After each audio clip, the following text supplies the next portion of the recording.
Hello, future doctors, and welcome back to my YouTube channel. I am Ritesh Piradar, second year MBBS student at JJM Medical College, Davangere. So, if you are planning to appear for NEET 2025, then this video is must be helpful for you. Today, we will discuss about the documents you need for the NEET 2025 application form. तो pen और paper लेकर बैठ जाइए और documents की list बनाते रहिए. The national eligibility cum entrance test is one of the most important exam for medical aspirants. तो अगर आपको नीट 2025 एप्लीकेशन फॉर्म भरते टाइम कुछ दिक्कत ना हो तो आपको ये डॉक्यूमेंट्स रेडी रखना चाहिए. तो फर्स्ट डॉक्यूमेंट्स की बात किए तो पासपोर्ट साइज फोटोग्राफ, ये आपको 6 से 8 लेना चाहिए. Photo is must be recently लेना चाहिए, यानी 2025 के बाद की फोटो लेना चाहिए और फोटो क्लियर होनी चाहिए, वाइट बैकग्राउंड के साथ लेना चाहिए. फोटो का यूज एप्लीकेशन भरते टाइम अपलोड करना पड़ेगा एंड एग्जाम के टाइम पर हॉल टिकट के ऊपर लगाने के लिए चाहिए and also for counselling and admission process. Same photogram is used for all documents and all purpose related to NEET examination.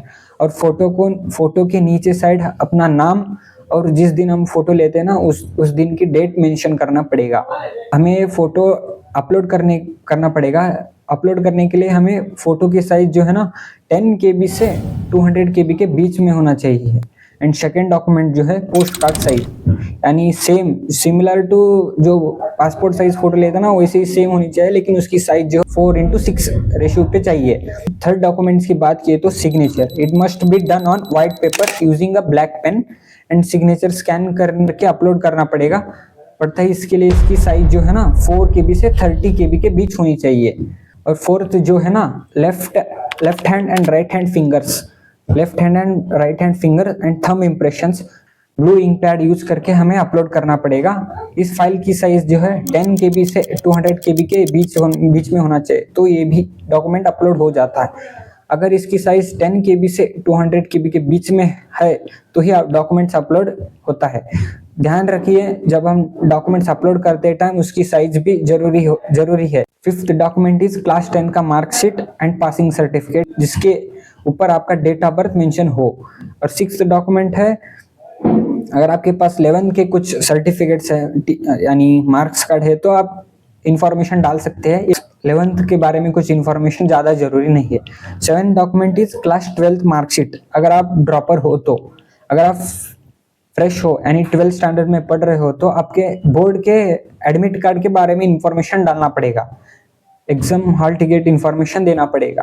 Category certificate, eighth document जो है category certificate if applicable for SC ST EWS OBC candidates and official caste certificate जो central government से आपको हमें मिला होगा. Ninth document जो है ना स्पेशल कोटा यानी PWD certificate. Candidates with disabilities must upload a valid certificate issued by a recognised authority. और इस डॉक्यूमेंट की साइज जो है 50 KB से 300 KB रखना चाहिए.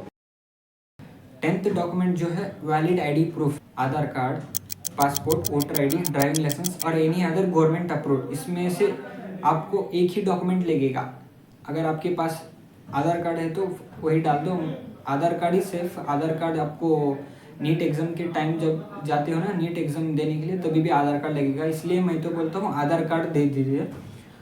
11th जो है active mobile number and email ID.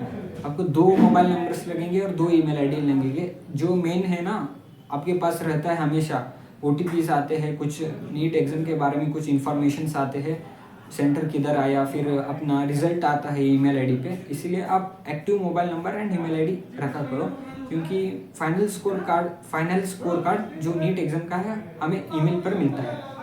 12th है प्रेजेंट एंड परमानेंट एड्रेस, जो आपके घर का एड्रेस दीजिए. 13th डॉक्यूमेंट की बात किए तो domicile certificate if applicable. Domicile certificate require for state quota seats. अगर आप ऑल इंडिया कोटा से नहीं लगेगा तो स्टेट कोटा भी एप्लीकेबल कर सकते हो. Now that we have covered the required documents, here are a few pro tips to avoid last minute mistakes. First tip is ensure all scanned copies are clear and meet the size requirements. And second tip was keep multiple backups of all your digital files in case of any technical issues.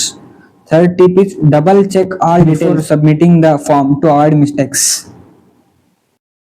And that's it for today's. I hope this checklist help you stay prepared for the NEET 2025 application process. If you found this video helpful, don't forget to like, share, subscribe to our channel for NEET related content. If you have any questions, drop them in comment below and I will be happily to help. Good luck with your preparation and see you in the next video.